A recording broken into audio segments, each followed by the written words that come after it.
सिद्धिभ्यः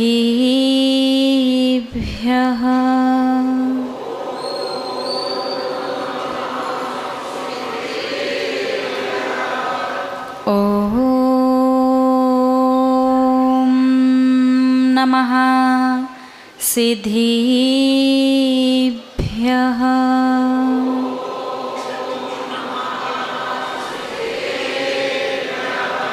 ॐ नमः सिद्धिभ्यः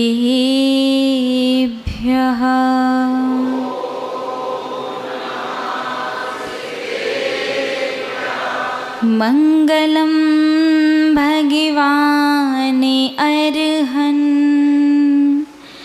मंगलम भगवान जिनः मंगलम प्रथिमाचार्यो मंगलम वृषभेश्वरः मंगलम वृषभेश्वरः।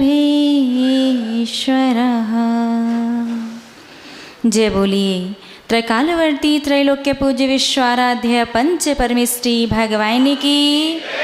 आदि ब्रह्मा आदिम तीर्थंकर वृषभ देव श्री आदिनाथ भगवान की। अष्टम तीर्थंकर श्री चंद्रप्रभु भगवान की। श्री अरिष्ट नेमिनाथ भगवान की। विश्व वंदनीय भगवान महावीर स्वामी की। परम गुरु परम पिता परमात्मा 1008 श्री सीमंधर स्वामी भगवान की। 20वीं सदी के प्रथमाचार्य चारित्र चक्रवर्ती आचार्य भगवंत श्री शांति सागर जी मुनि महाराज की। अभीक्ष्ण ज्ञानोपयोगी परम पूज्य आचार्य गुरुदेव श्री वसुनंदी जी मुनि महाराज की। रत्नत्रयधारी तपोधन श्रेष्ठ मम शिक्षा गुरु परम श्रद्धेय गणनीयारिका श्री सौम्य नंदिनी माता जी की। अहिंसा प्रधान श्रीमद् जैन धर्म की। परम पूज्य कहाँ तक पहुँचे अपन? मंदिर में प्रवेश हो चुका है। भगवान को क्षमा याचना रूप 3 बार नमोस्तु भी कर लिया और नमोस्तु के बाद द्रव्य चढ़ा दी क्या? अभी नहीं चढ़ाइए। नमोस्तु के बाद दोनों हाथों को श्रीफल की तरह हृदय के सन्मुख जोड़ करके णमोकार मंत्र पढ़ लिया। ठीक है ना? आज से लगभग 10 साल पहले जब पूज्य गुरु माँ दीक्षा के बाद पहली बार बुंदेलखंड एमपी आई थी तो भरतपुर से बिहार हुआ था कुंडलपुर के लिए। रास्ते में बिहार के दौरान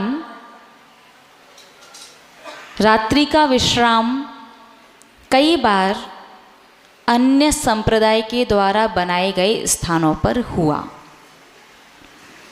तो एक प्रश्न पूज्य गुरु माँ के सामने आया और मुझे लगता है शायद वो प्रश्न कभी ना कभी आपके सामने भी आया होगा और नहीं आया होगा तो आगे जरूर आएगा। एक प्रश्न णमोकार मंत्र को लेकर के। णमोकार मंत्र का 5वां पद णमो लोए सव्व साहूड़म। इस पद का यदि हिंदी अर्थ निकाला जाए तो णमो यानी नमस्कार हो, लोए यानी लोक के, सव्व यानी सभी और साहूड़म यानी साधुओं को। लोक के सभी साधुओं को नमस्कार हो। तो जो प्रश्न था वो ये था कि किसी ने प्रश्न किया पूज्य गुरु माँ से, मैं जितने भी साधु हैं, किसी भी धर्म के किसी भी मत के जो भी साधु हैं, आपका णमोकार मंत्र का 5वां पद संसार के समस्त साधुओं को नमस्कार करता है। फिर आपके श्रावक जैन धर्म को मानने वाले पक्षपात क्यों करते हैं? क्योंकि उस पद में कहीं नहीं आया कि सिर्फ दिगंबर साधु को नमस्कार हो, कहीं नहीं लिखा। निर्ग्रंथ को नमस्कार हो कहीं नहीं आया, सिर्फ साधु शब्द आया है। तो हम पूछना चाहते हैं आप लोगों से, क्या 5वें पद में आप संसार के समस्त साधुओं को नमस्कार करते हैं? वीतरागी साधु, वीतरागी वैरागी साधुओं को करते हैं, वैरागी साधुओं को करते हैं। आपने वो वीतरागी, वैरागी, दिगंबर, निर्ग्रंथ अर्थ कहाँ से निकाला? साधु मतलब साधु। संसार आपसे प्रश्न करे, आपकी संतान आपसे प्रश्न करे कि बताइए, अपना मूल मंत्र नमोकार मंत्र तो कहता है संसार के समस्त साधुओं को नमस्कार, फिर आप पक्षपात क्यों करते हैं कि दिगंबर को है लेकिन श्वेतांबर को नहीं है, श्वेतांबर को है लेकिन अन्य को नहीं है? वहां तो ऐसा कुछ आया ही नहीं। इस प्रश्न का जवाब देते हुए पूज्य गुरु मां ने कहा, आपको जानना है क्या? बोलिए ना, या फिर रहने दें? जानना है, आंसर आपको पता होना चाहिए। पूज्य गुरु मां ने कहा, रत्न करंडक श्रावकाचार्य में आचार्य भगवंत समंत्र भद्र स्वामी ने कहा है, विषयासा वशातीतो निरारंभो परिग्रह ज्ञान ध्यान तपो रक्तस तपस्वी सा प्रशस्यते। साधु कौन?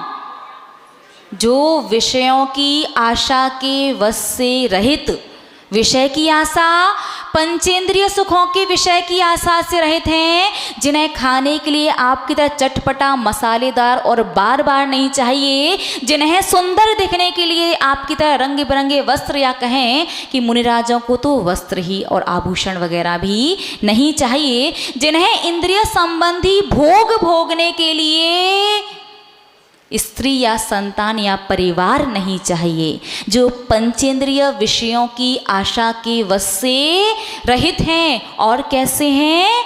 निरारंभो परिग्रह, आरंभ से, जो झाड़ू पोंछा नहीं लगाते, जो खाना नहीं पकाते, जो बर्तन नहीं मांजते, जो कपड़े नहीं धोते, जो घर की साफ सफाई नहीं करती, और जो भी आप गृहस्थ जो कार्य करता है आरंभ के, जो इस प्रकार के कोई कार्य नहीं करते, जो तिल तुष मात्र भी अनावश्यक या आवश्यक परिग्रह भी नहीं रखते, तो वो करते क्या है? ज्ञान ध्यान तपो रक्तस तपस्वी सा प्रशस्यते। जो 24 घंटे ज्ञान ध्यान और तप में लीन रहते हैं वो साधु होते हैं। उस पंचम पद में उन साधुओं को नमस्कार किया गया है जो विषय की आशा के वश से रहित हैं, आरंभ नहीं करते, परिग्रह नहीं रखते, 24 घंटे ज्ञान ध्यान तप में लीन रहते हैं, संसार में ही पढ़ते होंगे। श्रावक का सोचना है कि हम तो भगवान से कभी मोक्ष मांगते ही नहीं हैं। हम आपसे पूछना चाहते हैं, आपने कभी भगवान से मोक्ष मांगा क्या? नहीं मांगा। ये आपकी गलतफहमी है कि आपने मोक्ष नहीं मांगा। आपकी हर एक क्रिया का अर्थ मोक्ष ही निकलता है। आपकी हर एक धार्मिक क्रिया का आशय, चाहे वो कर्म निर्जरा से संबंधित हो, चाहे वो शातिशय पुण्य कर्म के बंध से संबंधित हो, उसका अर्थ किसी न किसी प्रकार से कहाँ पहुँच जाता है? मोक्ष। आपने चत्तारी मंगल पाठ पढ़ा जिसका अर्थ होता है कि हे भगवान, मेरे जीवन में 4 ही मंगल हैं, अरिहंत सिद्ध साधु और जिन धर्म। मेरे जीवन में 4 ही शरण हैं, अरिहंत सिद्ध साधु और जिन धर्म, केवली भगवान के द्वारा कहा गया धर्म, और 4 ही उत्तम हैं, अरिहंत सिद्ध साधु और जिन धर्म। इसका तात्पर्य है आप इनडायरेक्टली कहीं ना कहीं कर्मों को बताना चाहते हैं कि मैं सच्चा और पक्का सम्यक दृष्टि हूँ।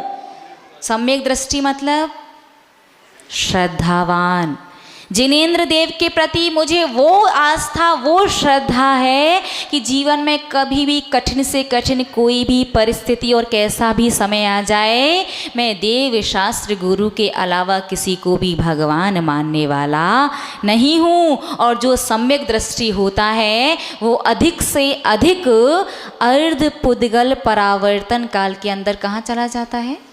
मोक्ष में। आपने नमोकार मंत्र पढ़ा, चत्तारी मंगल पाठ पढ़ा, और उसके बाद ऐसो पंच नमो यारो वाला पाठ पढ़ना है, ध्यान रखना। और इसके बाद अब चढ़ाओगे द्रव्य। द्रव्य का विज्ञान बड़ा अच्छा है।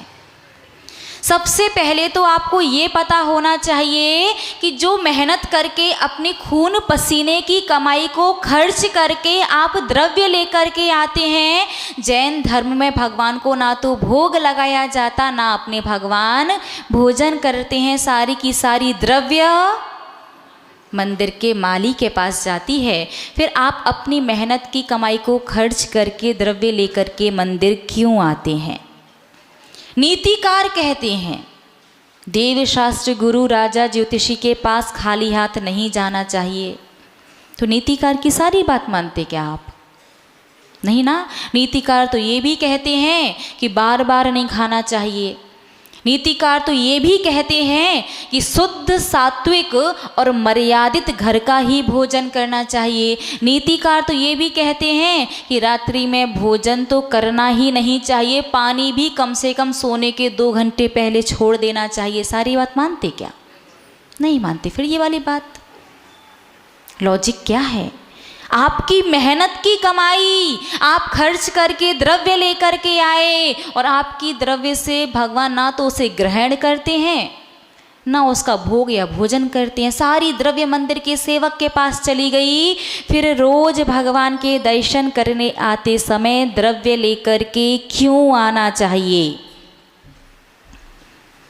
क्योंकि संसारी प्राणी 24 घंटे में सबसे ज़्यादा जिस पाप कर्म का अर्जन करता है वो करता है खाने के माध्यम से।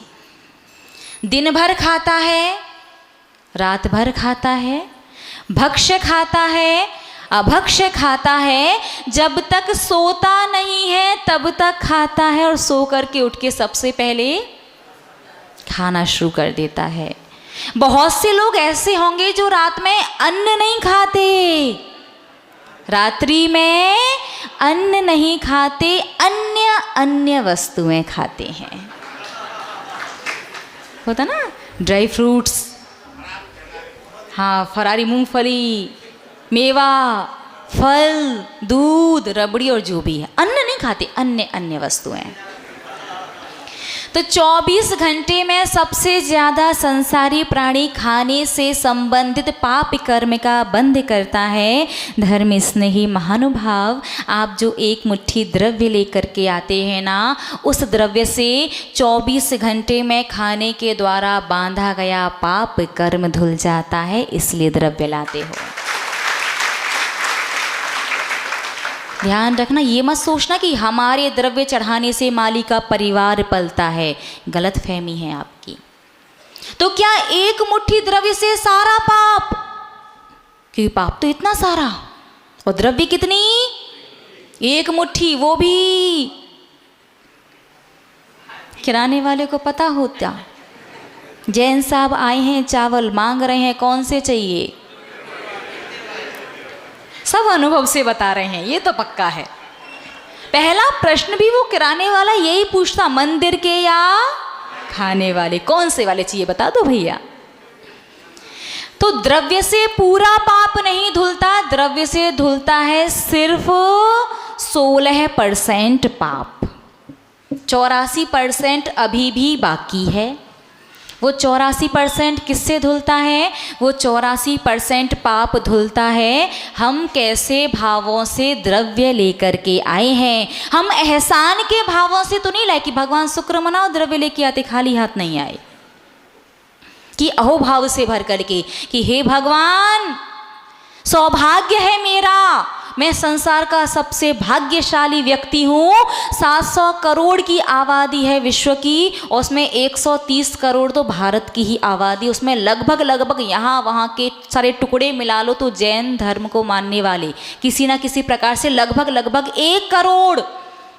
उन 1 करोड़ लोगों में भाव बनते होंगे 2, 4, 10, 20 लाख लोगों के कि मुझे मंदिर जाना है। 10, 20 लाख लोगों में से 2, 5, 10 लाख लोग हैं जो आपके पास आते हैं, और उसमें से 1 आध लाख लोग हैं जो द्रव्य लेकर के आते हैं, और उसमें से 50-60 हजार ही ऐसे होंगे जो अहोभाव से भर करके लाते होंगे। मैं उसमें से एक हूँ।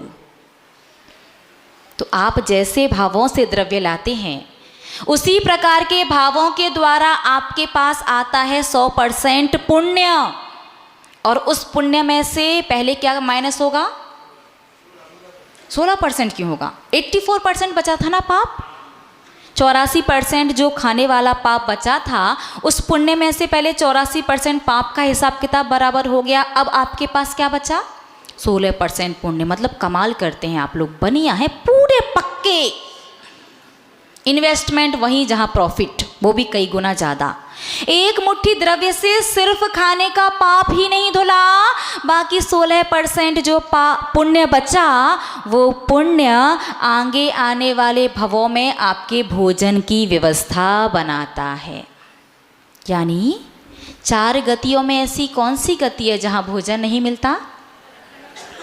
सिर्फ नरक गति।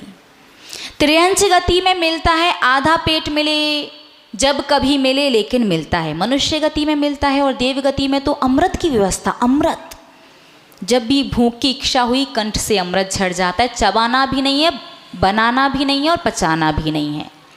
एकमात्र देव गति ही ऐसी है जहाँ जन्म से मृत्यु पर्यंत एक दाना भी भोजन का नहीं मिलता, और धर्म स्नेही महानुभाव एक मुट्ठी, देव गति नहीं, नरक गति।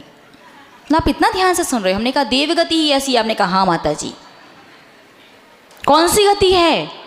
नरक गति। देव गति में तो अमृत की व्यवस्था है। एकमात्र नरक गति ही ऐसी है जहाँ जन्म से मृत्यु पर्यंत एक दाना भी भोजन का नहीं मिलता। और आप तो बड़े समझदार निकले, एक मुट्ठी द्रव्य ला करके भोजन से संबंधित पाप कर्म तो धोया ही धोया, साथ में अपने आगामी भवों में भोजन की व्यवस्था भी बना ली। सीधा सा इन शॉर्ट यदि संक्षिप्त में कहें तो अपने आप को आने वाले भवों में नरक जाने से बचा लिया। अब प्रश्न जब ये आता है ना कि 170 प्रकार के अनाज हैं, और 170 प्रकार के अनाज में से हम चावल ही लेकर के क्यों आते हैं, तो इसका आंसर सबको आता है कि 170 प्रकार के अनाज में से चावल ही एक ऐसा अनाज है जो छिलके में से अलग होने के बाद पुनः उगता नहीं है। उसी प्रकार से हम भी चाहते हैं कि हे भगवान, हमारा भी संसार में पुनः पुनः जन्म और मरण ना हो। लेकिन एक बात और ध्यान रखना, वैसे हमने ये बात पहले भी बताई है, वापस रिपीट कर देते हैं कि बहुत से लोग ना द्रव्य को तौलते हैं और तोड़ते हैं। तौलते कैसे हैं? मुट्ठी में द्रव्य लेकर के आए हैं या डिब्बी में द्रव्य लेकर के आए हैं, उन्होंने ऐसे द्रव्य निकाली और देखा हाथ में 2 बादाम आ गई। कितनी बादाम आई हैं? 2। तो क्या करना है? 1 वापस रख दो। लगता है कि आज चिटक को क्या बोलते हैं आपके यहाँ? हाँ, नैवेद्य। नहीं, नैवेद्य तो उसका साहित्यिक नाम है। चिटक की नॉर्मल तो चिटक बोलते हैं ना। नैवेद्य सुन लो, चिटक समझ लो, गिरी समझ जाओ, जो भी है। नैवेद्य थोड़ी सी बड़ी आ गई, आपने देखा डिब्बी में 1 आध कम पड़ रही है क्या? तो 1 के 2 और 2 के 4 कर लेते हैं। आचार्य भगवंत उमा स्वामी मुनि महाराज ने उमा स्वामी श्रावकाचार्य ग्रंथ के अंदर लिखा है कि जो भी श्रावक भगवान के सामने द्रव्य को तौलता है कि कम है तो ज़्यादा कर सकते हो, लेकिन ज़्यादा है तो कम कर दो। जो भगवान के सामने द्रव्य को तौलता है या द्रव्य को खंडित करता है, तोड़ता है, चाहे फिर वो लौंग हो या फिर नैवेद्य हो, उस श्रावक को यति हत्या का पाप लगता है। यति किसे कहते जानते हैं आप? यति तो जानते ही होंगे, साधु मुनि। कल्पना कीजिए, कभी स्वप्न में जिनकी निंदा, जिनकी अवमानना, जिनका अपमान करने की भी आप नहीं सोचते, भगवान के सामने द्रव्य आपको तोड़ना है ना, आप साइड से जाओ, जो भी करना, तौलना है, तोड़ना है, जो भी करना बाहर से साइड से करके आ सकते हैं। लेकिन देव शास्त्र गुरु के सामने जो आ गया, जैसा आ गया, जितना आ गया आप चढ़ा दो।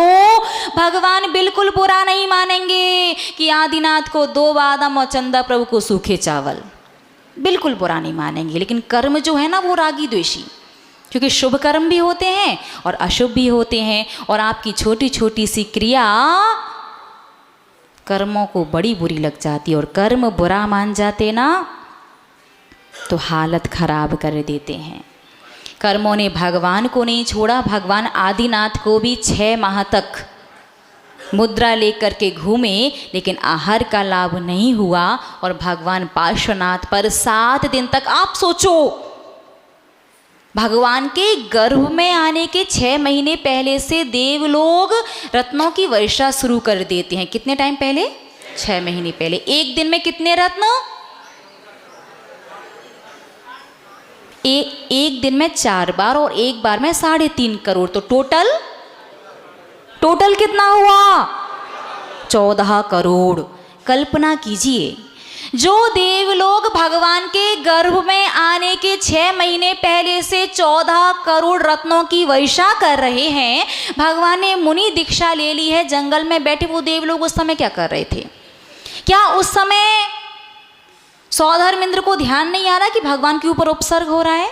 क्या उस समय धर्मेंद्र और पद्मावती का अवधि ज्ञान काम नहीं किया कि हमारे उपकारी के ऊपर उपसर्ग है? अरे सबका सब कुछ काम करता है, लेकिन कर्म का उदय जब आता है तो किसी की बुद्धि काम नहीं करती। तो उस समय भगवान के कर्म का उदय ऐसा था कि 7 दिन तक ना तो स्वर्गों से कोई देव आया और ना ही धर्मेंद्र और पद्मावती। जैसे ही भगवान का कर्म पूरा हुआ, सबको याद आ गया कि भगवान पर 7 दिन से उपसर्ग हो रहा है। तो यही आप कितने भी पुण्यात्मा बने रहो, तीर्थंकर से बढ़ के पुण्यात्मा नहीं हो सकते। इसलिए कर्मों से तो थोड़ा सा संभल के, हाँ, बच कर के ही रहो।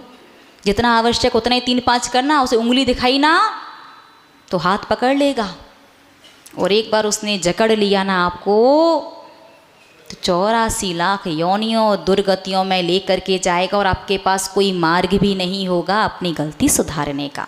तो क्या करना है? भगवान के सामने द्रव्य को तौलना नहीं है। कुछ लोग सीधे भगवान के दर्शन करने जाते हैं तो अर्घ चढ़ा देते हैं। देव दर्शन की प्रक्रिया में अर्घ का वर्णन नहीं है। अर्घ तो विशेष भक्ति है, जैसे नवधा भक्ति होती साधु की।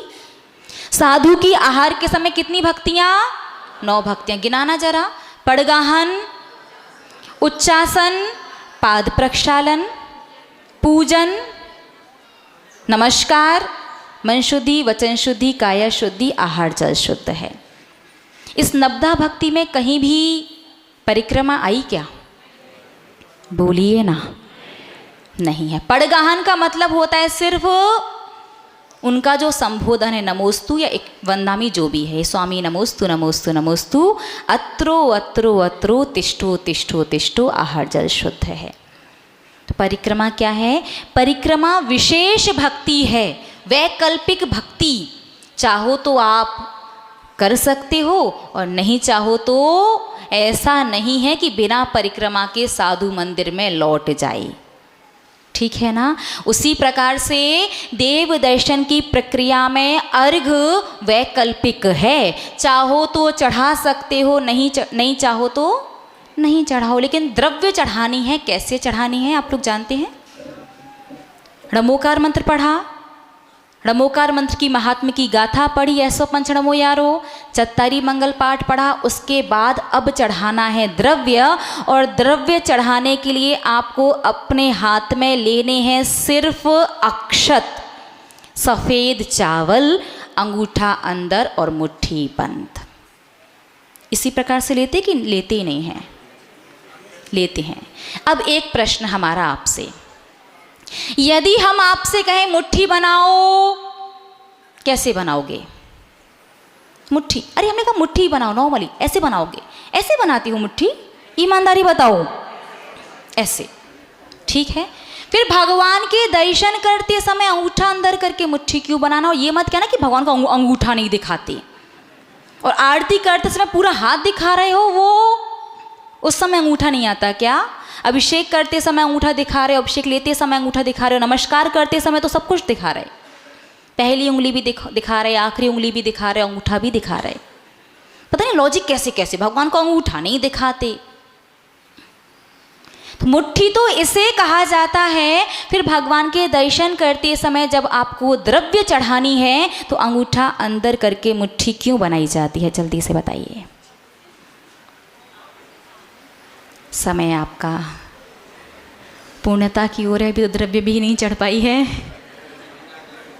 द्रव्य का लॉजिक समझ लो, दुर्गति में जाने से बचना हो, और वैसे भी खाने पीने का तो इतना पाप करते हो कि आजकल तो मोमोज है ना, और कोल्ड कॉफ़ी वगैरह, पता नहीं कितने सारे स्नैक्स आ गए, बहुत सारे। हमारे टाइम पर तो इतने होते भी नहीं थे। अब तो मुझे लिटरली 25 साल की एज में बूढ़ा वाली फीलिंग आने लगी है कि टेक्नोलॉजी जिस स्पीड से डेवलप हो रही है, बहुत कुछ बदल गया, बहुत ज़्यादा। कभी समय होगा तो उस बारे में चर्चा करेंगे। अभी तो अपन को द्रव्य भी चढ़ानी है। द्रव्य चढ़ाना कितने पुंज हैं, कैसे है, ये भी समझना है। उससे पहले मुझे आप एक बात और बताइए, आप लोग जिनवाणी के दर्शन करते हैं क्या? बोलिए ना। जिनवाणी को मानते हैं क्या? मानते हैं। जिनवाणी का संबोधन क्या है? जैसे भगवान को नमोस्तु, मुनि महाराज को नमोस्तु, आरिका माता जी को वंदामी, छुल्लक छुल्लिका ऐलक को इक्षामी, प्रतिमा धारी त्यागी व्रती को वंदना, और आपस में जय सिनेन्द्र। वैसे ही जिनवाणी का संबोधन क्या है? ये तो उसका अर्घ है। समझ गए आप क्या करते हैं? द्वादशांगमयी जिनवाणी माता की जय। आज तक आपने कोई संबोधन नहीं दिया क्या? जिनवाणी का संबोधन